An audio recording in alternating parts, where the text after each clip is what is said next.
The views and opinions expressed on Geeks Under the Influence are that of the panelists and not of our sponsors, Amazon.com and TeePublic. Parental discretion is advised. We are things that were and shall be again. A changing of the guard, the deadites marching in. You think you can hold out, but you know you're wrong, so you better join us now. You better do it fast, or you will be. Necronomicon gives us power to rise from the dead. You play the tape, our blade begins to spread. You can fight all you want, but it's futile to resist. We're here to take the world and rule with an iron fist. So join us or die, join us or die, or I will swallow your soul. Necronomicon gives us power to rise from the dead. Hello, geeks, and welcome to a special review episode of Geeks Under the Influence, where we are talking about the new release 2021 Mortal Kombat movie.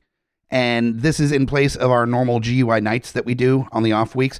Lowdown's on vacation, and we're about to transition from our remote recordings into in-person recordings. So in place of a GUI nights this week, we are going to take a little bit to talk about the new Mortal Kombat movie.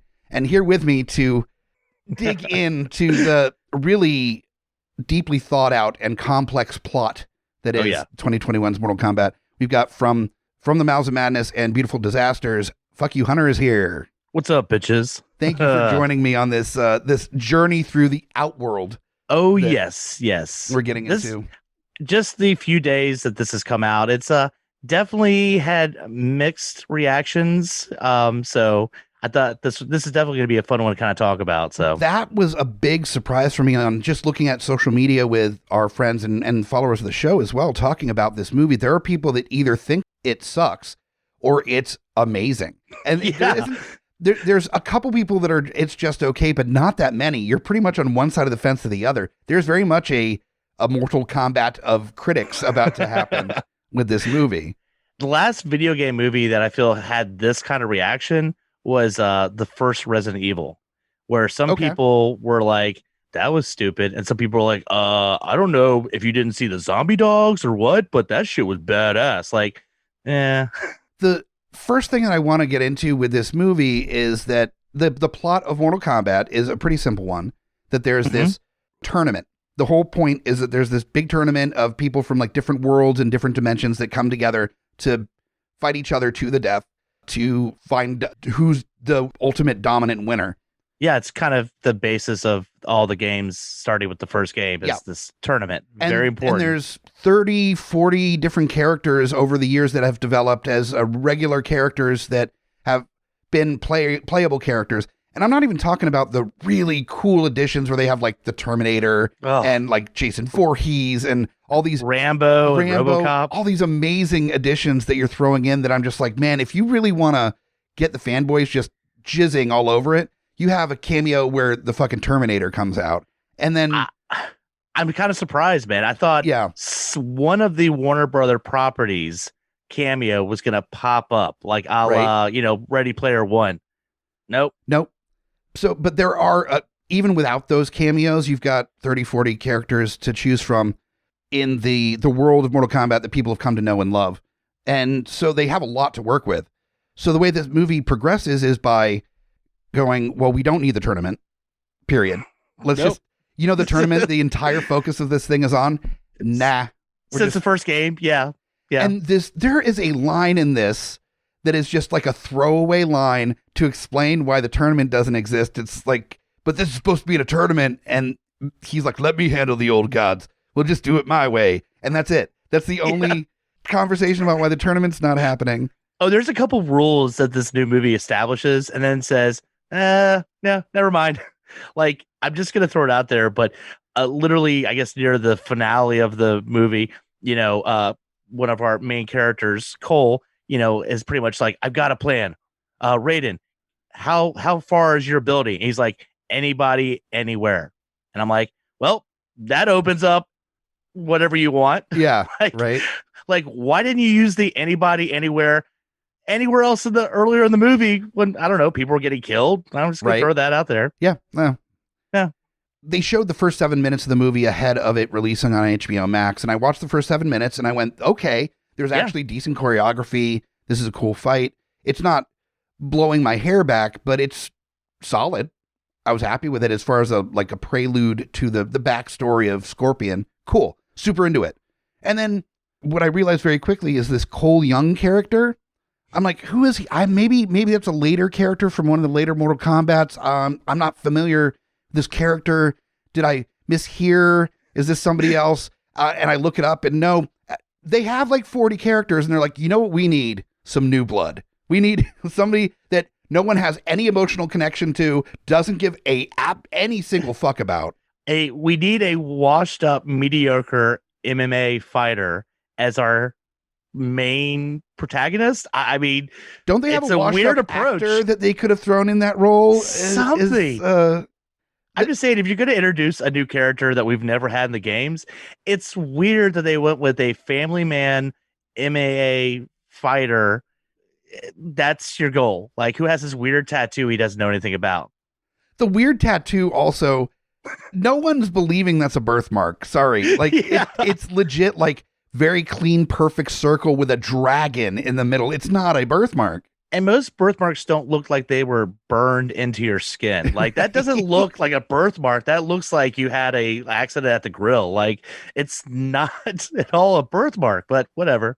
I also love the choice that Jimmy Olsen from Supergirl, who I like the actor. He's great. And I was cool with him being Jax, but they gave him the douchiest mustache that just does not seem to it doesn't seem like the right choice for that character. I could deal with the mustache when, spoiler alert, his arms get frozen and destroyed. They give him new arms, and they are fucking baby arms. I'm Little sorry, baby man. Skeleton arms. They're the weirdest You can't have things. those giant shoulders. And yes, it's unfortunate he lost his arms, but for 30 minutes, he has those mechanical arms, but they're very small and tiny, and they look like T-Rex / baby arms. It is suggested to us in this circumstance with Jax is that these are new arms because his arms got frozen off by Sub-Zero, which, okay, kind of cool. Okay, fine. But then what it's suggesting is that he needs to build up muscle mass on his now mechanical arms that he has. He has to grow metal muscles on this thing. He has to believe. That's the kind of setup now is you don't have powers, but as long as you start to believe you have powers and get either angry or more motivated, then you develop, I guess, and I say powers, but it's really whatever the game had as the character's extra ability. So it's not powers. Like, I don't believe laser eyes as a power or muscular metal arms as a power per se, but that's kind of how the movie goes. And I like there's all this development on these characters figuring out their power, where Jax gets his arms to be buff metal arms. And you've got Kano that is like the Deadpool / Harley Quinn character in this for sure. The Scarface of Mortal Kombat. Yeah. Every line of dialogue has fuck in it. Like, every single literally. One. But he has the laser eye. And then when it comes to Sonya, she just like right out the gate knows what her power is. There's no, like, from the time that she gets the Mortal Kombat mark so she can get a superpower to having her plasma bolt things that come out. Yeah, that happens in 3 seconds? She's like, cool, I got my tattoo now. Plasma bolt. Like, okay. Cool. And what that does suggest also is that if you murder a mortal combatant, you then adopt their position as a mortal combatant. Yeah. That's what that's setting up. Unless, I guess, if you murder one that has one, but you already have one, you don't get like double tattoos or anything. Right. Like, how does that work? You should be able to absorb their powers. Yeah, I'm just saying we couldn't get like what's his name for Black Panther, where there's one badass motherfucker and he's just covered in the Mortal Kombat tattoos throughout his body because he's beaten so many people.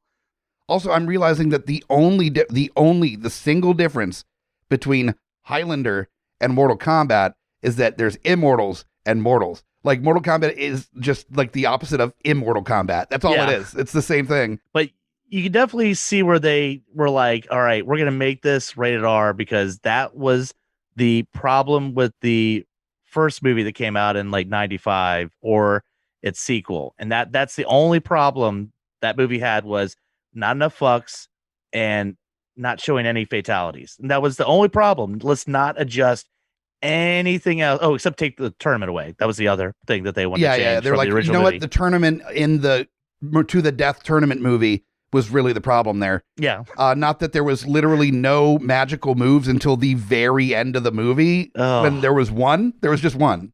Yeah. Yeah. I 3/4 of this movie is PG-13. And then there's just Kano saying fuck a lot. And then the fatalities. And admittedly, the fatalities are pretty cool. They're not enough. I mean, if Not you're watching nearly. like an hour, 50-minute movie, you would hope for, I don't know, more than 5 minutes of fatalities. I mean, like, I'll be honest, you could get away with so much more if you're going to have the R rating with what's in the last few games. I mean, the fatalities in the last few games are fucking badass. Yeah. I saw a couple, like, there's a couple cool ones, but you have the potential of really expanding this shit. You're already rated R. Once Kano said that second fuck, you're like, all right, what really fucked up fatalities can we have? Right. I didn't really see it. There was, one or two really strong ones, and then not really that. And then shoot a hole in someone's stomach, and then you can see their spinal column. And I'm like, that's not how that works. Like, Yeah. So it went through the bones of the rib cage, but then it was like, okay, we went through enough bones. We're going to leave the spinal column intact for this. Yeah. I'm breaking down the science of blowing a hole through someone's stomach in a Mortal Kombat Yeah, you're movie. like, that's bullshit. That's fucking bullshit. I don't believe that for a second. I'll be honest, my first kind of big warning sign when I was watching this, because you're right, the first 7 minutes that they showed ahead of time, it's actually pretty tight. Like, you're like, oh, okay, we're going kind of in that style of a movie. But then they go, no, we're not doing that all the way. Then you slow it down to introduce Cole, and then you see Lizard and Reptile. I'm sorry, I don't know why I said Lizard. Maybe because it's as good quality CGI effects as the Lizard character in Amazing Spider-Man. It looks like if you did a modern Mario Brothers movie in the style of the original live action Mario Brothers movie, that would be a character in it. Yeah, exactly. That would be Dennis Hopper at the end. You know what, guys? Just don't show him. Just have him invisible till he gets killed, but they kept showing, and I was like, "This, all right." You could even have where you got like lizard eyes coming out of like the Scorpion Sub-Zero style garb that he wears. Yeah, and then you just have like a tongue flick from outside of the thing, and that's it. And you leave it open for a sequel that you see his face or something, and you just sprinkle it in there. Yeah, no, full on reptile, full frontal reptile. Yeah. So. Yeah, there's just a lot to this movie that it honestly, the pacing just slows down to a crawl. And I remember you mentioned something in our showrunner page yesterday about this movie is just a like hour and a half montage like movie. Yeah, I was saying in our group chat that in most movies you've got there's even a song about it in Team America World of Police, the montage where it's like slowly getting better as you're training to reach your like peak ability to fight. And it's working out and then doing it poorly, and then you're getting incrementally better, and it's like 45 seconds of you like punching the things and sucking at it. Then you take down the dude that's training you at the very end, like you have now become the master in 45 seconds. That is 3/4 of this movie is just the montage not montaged. Exactly. Yeah. And we don't care. I'm sorry, but at some point, even the characters that I know from the games, there is nothing about them in this movie that gives me any emotional investment in them whatsoever. And yeah, I understand it's a Mortal Kombat movie, and I'm not asking for very much at all. But the one character that you're giving some depth to, the only depth is that he's got a kid and a wife. And you know what? That's somebody I have never heard of before. I don't care about this person. There's no backstory. There's no history in Mortal Kombat of this person they are giving the most backstory to. Yeah, exactly. Even Kano, where he's got something with who was it? Cabal. Yeah, sorry, yeah. Cabal. That he's there's a weird history with Kano and Cabal that just comes out at the last minute. Like the explanation as to why Kano would like flip flop. Yeah, he's the reason why I'm wearing this like breathing mask, and I hate his fucking guts, and he's a piece of shit. You'll love him. Let me go get him. And then he's just like, hey, remember me? You are fighting for the wrong people. And Kano's like, cool, guy that I made have a breathing machine. That's like, we're now besties, I guess. Yeah, I guess we're cool, man. I know you have to wear that permanent like mask to breathe, but I mean, you make a good point. He's like, you have to listen to a girl. And he's like, I know it sucks. Let me get on this other team now. Yeah, it does turn into like they're like, second graders was like, so you're going to take orders from a girl? And he's like, oh man, that's some kind of embarrassing bullshit. Well, I guess I'll jump onto the other side. I guess I'll be a bad guy now. Which to me was weird because they really, really kind of painted Kano as the Deadpool style character in this movie. And honestly, he does have some of the best lines and has several pop culture references. So it's weird to have him kind of take over part of the movie and then say, no, he's the bad guy. And now you fucking hate him, when like he's the only person that actually had a few good lines in this movie, in my opinion. No, I agree that he is just not, he's not utilized properly for this movie. He gets a couple moments where, and I hate this is the issue that I had with Birds of Prey. It wasn't about Margot Robbie. It wasn't about a lot of the issues. It's that everything else slowed down for the funny person to make the ha-has. And I have no problem with a lot of comedy thrown in at weird times. I think Deadpool has done it great. I think the Russos with a lot of the later Marvel movies knew the right time and place to throw in the quips, and it was fucking brilliant. When everything stops and the other characters become a crowd instead of interactive characters for a fucking stand-up set is when I get really annoyed. And it happened in Birds of Prey, and it happened in Mortal Kombat, where Kano's just like, oh, look at me being a fucking asshole. And everybody just stops and goes, oh, look at him being an asshole. I joked around yesterday about the epic dinner table scene where literally it's like, hey, pass me the thing. He's like, no. And it's like, oh, I'm going to get angry. Laser beam. And you're like, that's what motivated you to develop your, special power, was that they wouldn't pass you the roll. Yep. I mean, fuck. And then he goes to Liu Kang and he's just like, oh, you shoot fire out of your hand, you piece of shit. You are so stupid. I hate your guts. You're so lame. I've got laser eyes. Fuck you and everything you stand for. And he's like, bro, we're on the same team. Like, your firepower sucks ass. You're a bitch. What? Sitting there, they're having dinner together. Yeah. Dude is just full goes at him. And I think there's some like diss on being a monk before that between him and like Liu Kang. Like, it's just weird. It just doesn't make any some of the dialogue in here. I'm just like, this doesn't make any sense. No, none of it does. And then there's explanations on somebody's cousin or something, but it's all told to us, like filled in. There might as well be just like a break with like a scroll of text that just fills us in on what's happening. It's so clunky how the characters are incorporated into one another and their motivations. You don't know why Sonya Blade is hanging out in, what is it, like a quarry? Like, where is she? Where do they go to? Yeah. It's never... So, and then she's got a trailer that's her headquarters. Yeah. Which someone brings up. She offers Kano like $3 million to join forces to help stop the evil like gang or whatever. And he's like, I don't believe you have this money because you live in a trailer. And she's like, oh, I've got it.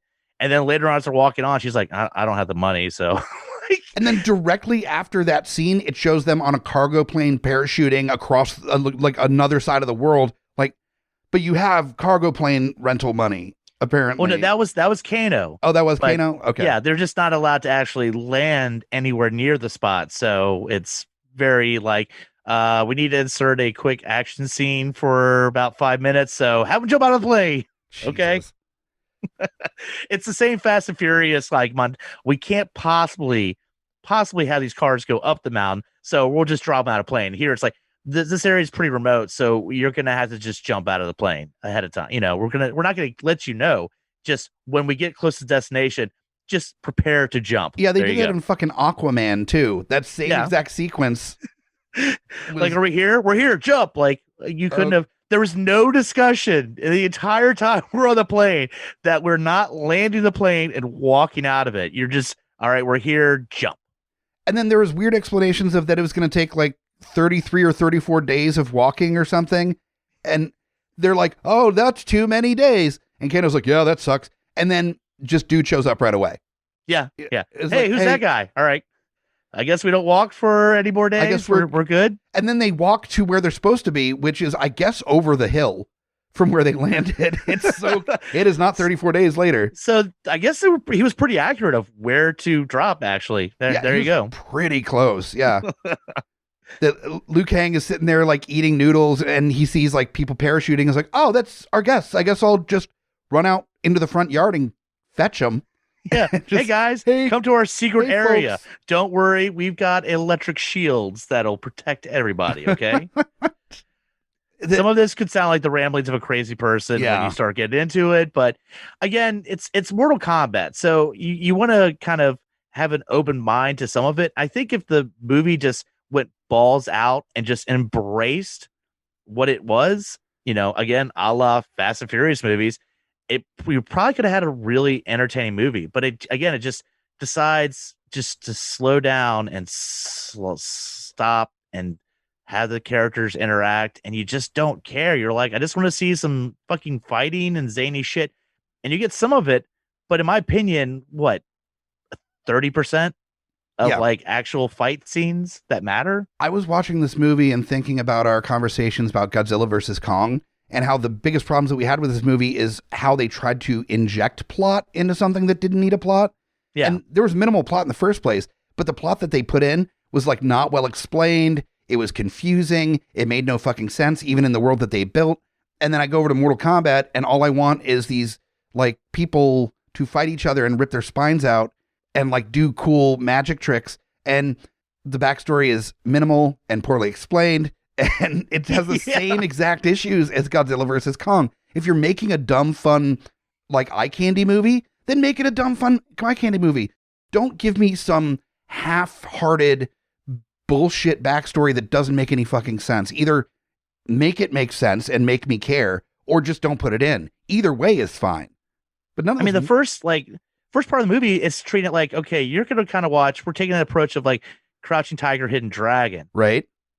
And then it's like, no, we're not. Never mind. No. That was just the beginning sequence. Now it's back to whatever, I felt like that was a different movie that they attached to the front. I'll call tomfoolery, man, because them releasing that 7 minutes, you're like, okay, it looks like it's shot well. You have some conflict. There's some really badass kills. All right, I'm ready to go. And it's right after that scene ends when we get introduced to Cole and everything starts to drag. And I was like, that's not fair. You should have done that. And he was like, I'm washed up at 32 as a MMA fighter. And the guy, the owner of the gym, who just literally his job is he's like the opposite of whatchamacallit in Rocky. Who's his trainer in Rocky that I'm drawing a blank on? Oh, Adrian. Or not Mickey. Adrian, Mickey. Yeah. Where Mickey was like, you can do it, Rock. You're a champ. This guy comes in, he's like, you're a piece of shit. Are you going to lose another fucking match? Like, just no motivation at all. His job is to come in the locker room and right before the fights be like, you fucking suck and you're going to lose another fight. And then we see Cole go into a fight and lose another fight. Yeah. So, all right. And I love his magic power is like a fucking suit of armor made out of like knotwork, I think. Yeah. Or something. And it looked kind of like you took the armor from Bram Stoker's Dracula and just put his skin tight. Yeah. Like that kind of weird material. And then 2 billy clubs that are sharp on one end. Yeah. That's his, like, which makes you would think that there would be some like derivation of powers from Scorpion since that's in his bloodline or something to like suggest that there's some kind of genetic predisposition or something. Nope. Let's give him like a fucking weird, like, Dracula suit of armor and like billy clubs, but make him sharp, and that's it.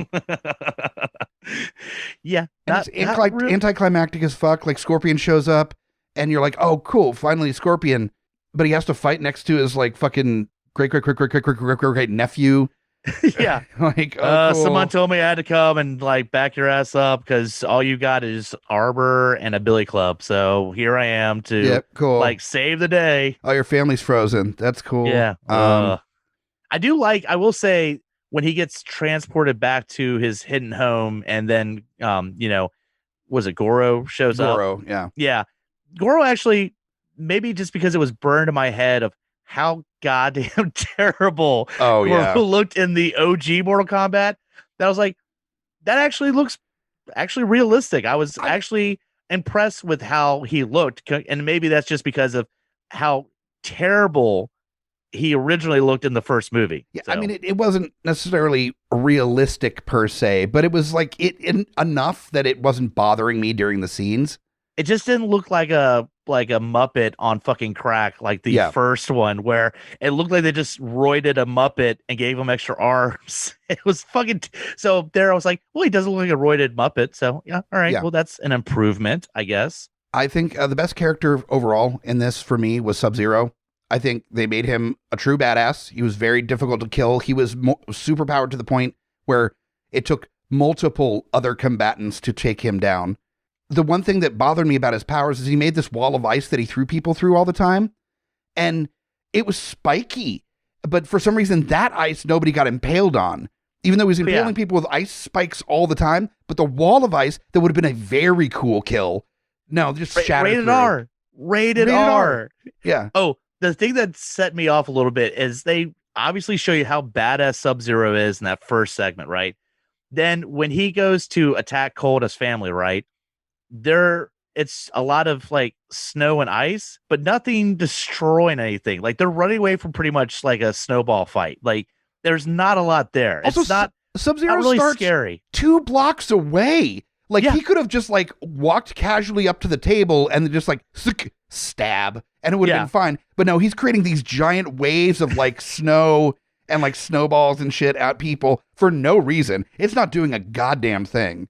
But I'm just saying the snow's not, it's not hurt anybody, but people are like, holy shit, we need to get out of here. There's snow falling. Like nobody was getting killed. It was just, this isn't the weather that's supposed to be this time of year. We're freaking out. Yeah, I didn't understand. And then they look out when, they get to their daughter and they're looking out and then Jimmy Olsen pulls up in his car and Sub-Zero's 2 blocks away. Like he's still way down the street. Why did you start then? Like, do you know the element of surprise is helpful a little bit, not being like, hey, shit's weird. You have 4 minutes to prepare for me to show up. Yep. It's July and it's snowing. Hey, that's my MO. I'm here. Sub-Zero got off on the bus stop too early, and so he had to walk the extra distance to where he was going to. And the thing is, he like teleports too. So he's super, like he's teleported further away than they like skydive to when getting to the secret temple. Yeah. Like he's like, dude, I was trying to get to Midtown. You took me uptown. What the hell? Like, oh, I guess I'll walk. Which again, the rules are kind of hazy because Raiden explains that you're not to interfere with the other realms fighters, but then the whole movie after that is like Shang Tsung's pretty much fucking with all of Earth's fighters. Yeah. Like, so the whole rule is that, but Raiden's like, I would help out, but there's rules. Well, the other dude's not fucking following the rules one fucking bit, dude. Like, you have to make an electric shield to stop people from coming in the area, even though the rules say you shouldn't have to do shit. Just transport everybody anywhere, anytime, away from the bad guys. They mentioned at one point that there's nothing stating that you can't have a battle before the tournament. I'm like, okay, then somebody wrote really shitty rules. Like, I think that would be like rule number 1 is like no fighting until the tournament begins. Would be like the no shit number 1 rule. But they're like, oh no, I guess if they want to, I don't know if they want to fight whenever is cool. And the only ones that count is the tournament. Is it do you just get like one like mark of no-nos, like the Karate Kid tournament where like, you get them, if you do too many, then you get disqualified. If you like kill like 4 or 5 of the other realms fighters, then you get a talking to. Like if Raiden goes 10, over to the chalkboard and puts like 1 dash next to your name. Like, if you get a talking 5, to. then you get up to 10 fighters killed from the other realm, and you get a verbal warning. Right? And it's just this long list. When you get up to 30, then it is a written verbal. It'll be in your file. Yeah, we're keeping our eye on you, other realm. Like for a tournament that is bragged about that Outer World or whatever has been cheating the whole time. Exactly. And they brag about, they're like, we fucking won the last 9 tournaments. Yeah, we didn't do that by following the rules. And you're like, oh, okay, so you just know that you suck at this, so you're just gonna like cheat your asses off. Exactly. They're like Cobra Kai to like the full degree of like distract whoever is supposed to be keeping an eye on us while we kill all of our other opponents. Then guess what? We win. Yay. Yeah. There's nobody, if you have nobody to fight in the tournament, then you probably have a pretty good chance of winning. It's the way I would look at it. Yeah, Shang Tsung might as well have had like a mustache to twirl through half of this movie, because he was so just like, I will beat the Earthlings kind of attitude about everything. It was so... Well, it's not like he's just in the background sending his guys to go fuck up everybody. He literally murders one of the other fighters. And then Raiden's still like, yeah, can't get involved, guys. Sorry. It's like, the other guy is literally killing people. Like on his, he's doing it himself. He's not even going through other people. So also, what does this tournament benefit? Because apparently like Outworld has been winning this like all the time, and Earth's been cool. Like Earth's got a lot of problems, but it's not ultra-dimensional beings coming and fucking shit up. You're you're not in the ball running away from fucking reptiles, invisible reptiles spitting acid at you. What do you get if you win this tournament? Apparently just bragging rights. Like, yeah, pretty much. We win this all the time. What do you get? I have a gift card to the Olive Garden worth $100. And it doesn't expire, guys. That's why you're in the tournament, okay? There's no explanation. What do you get with the tournament? There is a amazing mystery basket. Whoever wins this tournament with a bunch of different jams and gift certificates. And, we can't say anything, but that's why the tournament's so important. There's just no explanation as to this. And can we get a round of applause for Cole Young? He put in a gift card for $200 towards his gym for MMA training. So let's give it up for that. That's going to bring in some raffle tickets. Also trained. You can be trained to be a mediocre, losing fighter, apparently, because if you want some coach to tell you you're a piece of shit and you're going to lose all the time, this is the gym to go to. If you need opposite motivation, this is your gym. All right. If you think you're too confident and have too much to strive for, go to this gym. This guy will tell you you fucking suck, and there you go. If you want a gym coach that sounds like your ex-wife being like, you used to be cool, but you suck now, then this is the gym for you. I love when near the end, when he's, they finally, after he technically gets saved by his great grandfather. Yeah. And they're back in the Earth, and he's back in the gym, and he's packing up, and the guy's like, so what are you gonna do now, you piece of shit? He's like, I'm going to Hollywood. He's like, that's fucking stupid. Like, there is not at any point any like, all right, well, good luck, I guess. No, he's like, nah, fuck you. Yeah, you piece of shit. And then they tease that Johnny Cage will be in the next one. I was like, okay, so somebody that's actually been in the games? Is that who we're going to go see next time? Yeah, the character we just got introduced to looks at the poster of the guy that we were waiting to actually see. Okay. Yeah. Cool. Yeah, that should have been the main character maybe, or one of the many choices that you could have gone for the main character. But no, like you decide that Mortal Kombat doesn't have enough characters to choose from as far as the main role. Let's mix it up a little bit. We're about done with this review. Ultimately, I think on the ABV scale, awesomeness by volume of 1 to 10, I'm going to put this that I didn't hate watching it. It was fine. It was a little bit hard to initially get into until like the fucking super powered characters came into play. And even then I was like half on my phone, just not really engaged. It wasn't keeping me going. I'm going to probably go with maybe like a 4.1 ABV on this one. So it's 1 to 10, right? 1 to 10, yeah. I'll put it right in the middle, right at a 5. 5? Okay. Because I did enjoy some of Kano's dialogue. He was Deadpooling it for portions of the movie. It does have about 5 minutes of fatalities that I enjoyed. And I'll give that little bit of that 7 minutes that Warner Brothers fucking, tricked me on. I enjoyed that first segment. Well, I think this movie ultimately suffers from not knowing what it wants to be. There's moments where it's taking itself really seriously, and especially with the first 7 minutes or so, they kind of accomplished that to a degree. But there's also moments where the moment itself is so fucking campy, but the movie isn't nodding to the campiness. And that's why I kind of enjoy the original Mortal Kombat, because it's so unbelievably like just bad and campy that it's kind of fun. The campiness in this, where like, was it opens her mouth and it like tears the skin. Oh, the Melina. Melina or whatever. Literally has blood on her mouth every time. Like nobody hands her a fucking napkin or a handkerchief. Hey, you got something on both sides of your face.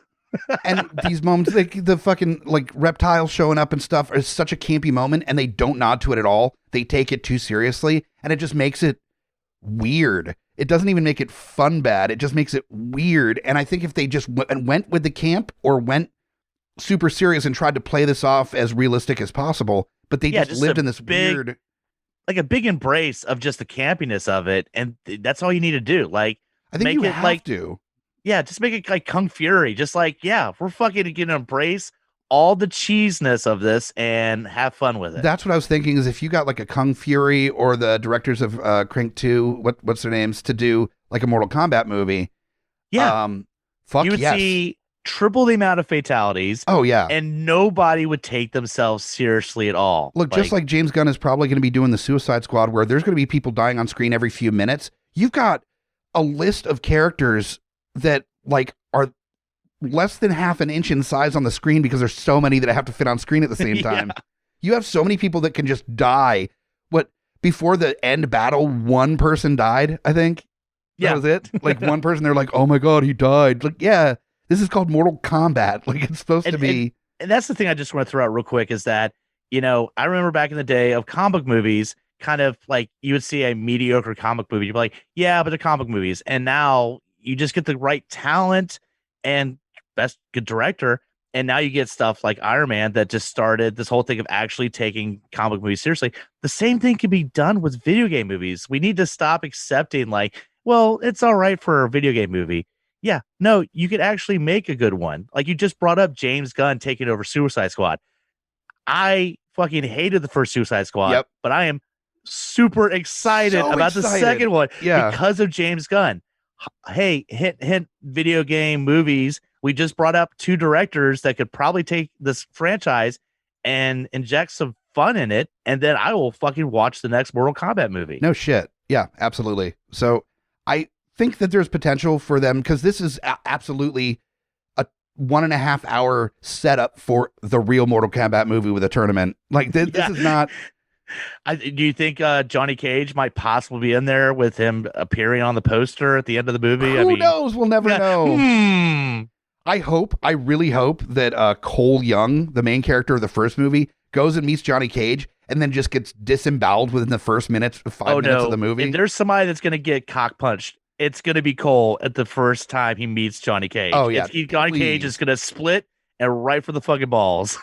I'm here for that, please. Oh, your suit doesn't cover that area?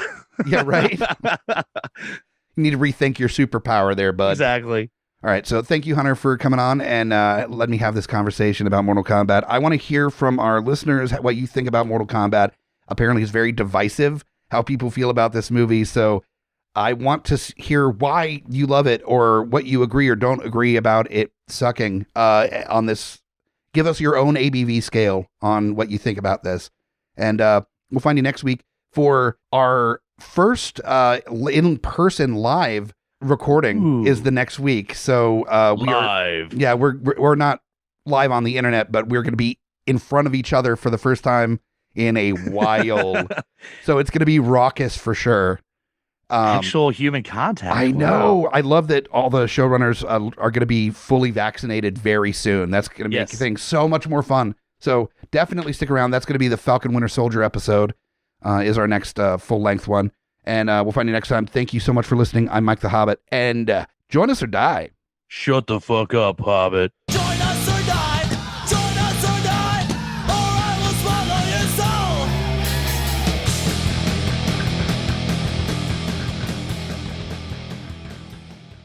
GUIPodcast.com.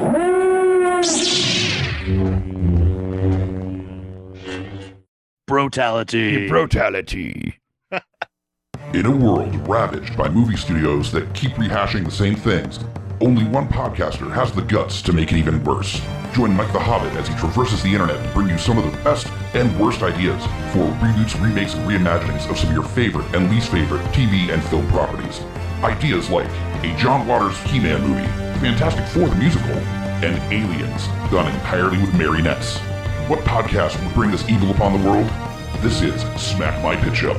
Available anywhere you get your podcasts.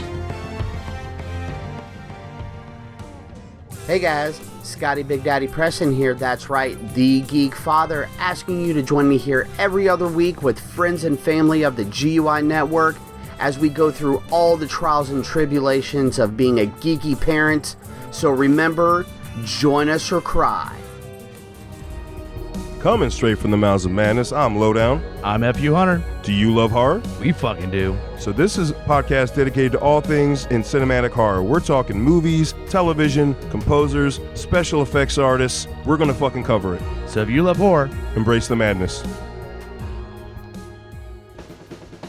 My name is Amy Bogard, And I'm Mike the Hobbit. and we are the hosts of Deeply Upsetting, where we use our expertise to answer your most upsetting hypothetical quandaries, such as what non-winged animal deserves wings? And what body part deserves a secret mouth? Which cryptid is the worst roommate? These questions and more that plague you will be answered on Deeply Upsetting, available anywhere you get your podcasts and at GUIPodcast.com.